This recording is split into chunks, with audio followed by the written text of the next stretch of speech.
Petit module, petite vidéo sur la méthodologie de projet. La méthodologie de projet, c'est un peu le cœur aussi de nos échanges, de la vision du travail collaboratif, que l'on mène dans cette formation, et qui du coup amène la logique d'agenda, la logique de mapping, la logique de rédaction, la logique de réunion, le travail commun, l'efficacité, perpétuelle. Donc du coup, juste prendre un petit temps pour vous expliquer comment moi je vois la méthodologie de projet. Le premier point de la méthodologie de projet, c'est les valeurs. Je le mets pas là parce que c'est pas l'objet de cette petite séquence vidéo, mais on détermine des valeurs et où est-ce qu'on veut aller et finalement, est-ce qu'on est en phase sur ces valeurs. Quand je suis après sur de la logique, qui est liée aussi également à la rédaction mapping, 1 chose dans une méthodologie de projet, finalement, c'est hop, je vais tout afficher, hein, pas besoin de c'est le nom du projet. Finalement, où est-ce que je me situe dans le projet? Et en fait, ça déjà, ça répond et ça résout pas mal de choses. Est-ce que je me situe à l'échelle d'un club? Est-ce que je me situe à l'échelle d'un pôle dans le club? Est-ce que je me situe à l'échelle d'une action dans un pôle qui est dans le club? Donc, bah, le nœud du projet, le nœud finalement de où j'ai ma captation liée à ma responsabilité de projet. Sur la phase 1, c'est quoi? C'est une phase de cadrage. Finalement, c'est une phase qui est un peu, quand on prend la métaphore de l'iceberg, qui est la partie invisible. Tout ce que je dois faire et faire, soit au démarrage, soit au quotidien du projet, qui est complètement invisible, mais qui va permettre la réussite du projet.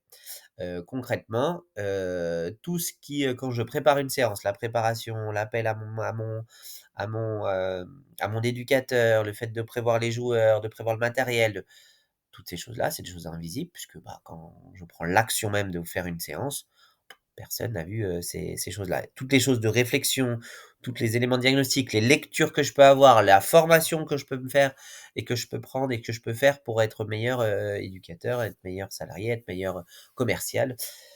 C'est une phase de cadrage et dans cette phase de cadrage, bah, il y a une première élément qui est le diagnostic et le diagnostic, comme je martèle à le dire, c'est au quotidien, c'est à la minute. Chaque moment, bah, j'apprends des choses, je vois des choses, je comprends des choses qui m'amènent à avoir un diagnostic de plus en plus précis, minute après minute et ça, bah, finalement, c'est l'analyse du contexte et de la situation et ça, c'est tout au long du projet.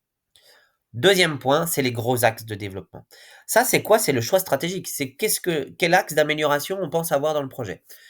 Et ça, c'est la première chose, finalement, c'est en lien avec les priorités.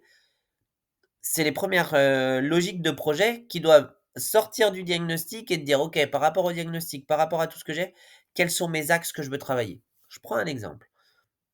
Demain, je suis commercial. On a comme valeur de se dire: «Voilà, nous, on veut quelque chose de hyper, chill en termes de fonctionnement avec les gens, on veut que ce soit très simple, très». Par contre, on a besoin d'être très impactant en termes économiques et parce que le projet en a le besoin, qu'on a la matière première, on a une équipe pro, on a pas mal de choses, on a donc tout ça, c'est les valeurs. Tiens, où est-ce que je vais me situer? Finalement, après, ça se résume en mots. Et donc, ensuite, bah, j'ai les priorités et ces priorités-là, c'est des gros axes. Est-ce que je travaille plutôt sur mes produits? Est-ce que je travaille plutôt sur mes gros partenaires, mes petits partenaires? Est-ce que je travaille plutôt sur de la visibilité? Est-ce que je travaille plutôt sur le budget? Est-ce que je travaille plutôt sur de l'administratif? Est-ce que je travaille plutôt sur la formation de mes équipes? Des gros axes de développement. Si je prends à l'échelle d'un club, bah, mon axe premier, c'est le sportif, enfin 1er ou pas d'ailleurs, parce que ça on pourrait en revenir. L'axe premier est parce pour le finalement le plus prioritaire. L'axe premier, si tu prends le nombre d'heures qui est donné dans un club, c'est pas le sportif qui prend le pas, hein. Entre tous les heures des dirigeants, des salariés, des bénévoles, il y a beaucoup plus d'autres heures que les séquences sportives de réflexion des séances, de faire des séances et faire des matchs. Donc du coup, quels sont les axes? Bah, dans un club, peut-être le sportif, l'événementiel, le partenariat, l'administratif, les ressources humaines. Quels sont les axes? Et quand je suis à l'échelle, et je finis cet exemple-là, quand je suis à l'échelle d'une séance, bah, finalement, d'une séance ou d'un éducateur sportif, par exemple, bah, est-ce que mon axe, c'est plutôt la défense? Travailler la défense? Est-ce que c'est plutôt travailler l'attaque? Est-ce que c'est plutôt travailler le recrutement?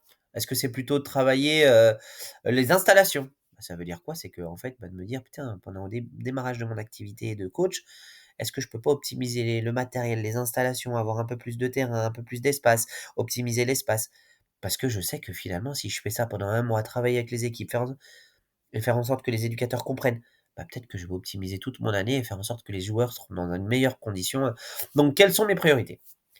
Ensuite, je définis des objectifs par ces priorités.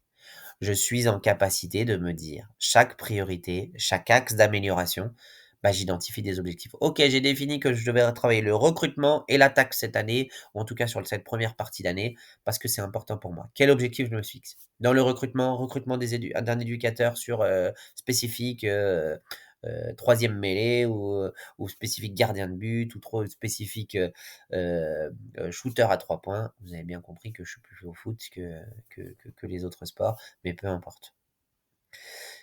Est-ce que je me donne comme objectif d'être plutôt sur non, recrutement de joueurs? Est-ce que je me donne objectif d'être plutôt sur le recrutement de joueurs jeunes? Est-ce que je me donne comme objectif d'être plutôt sur le recrutement de joueurs expérimentés? Donc, je définis des objectifs dans ces priorités.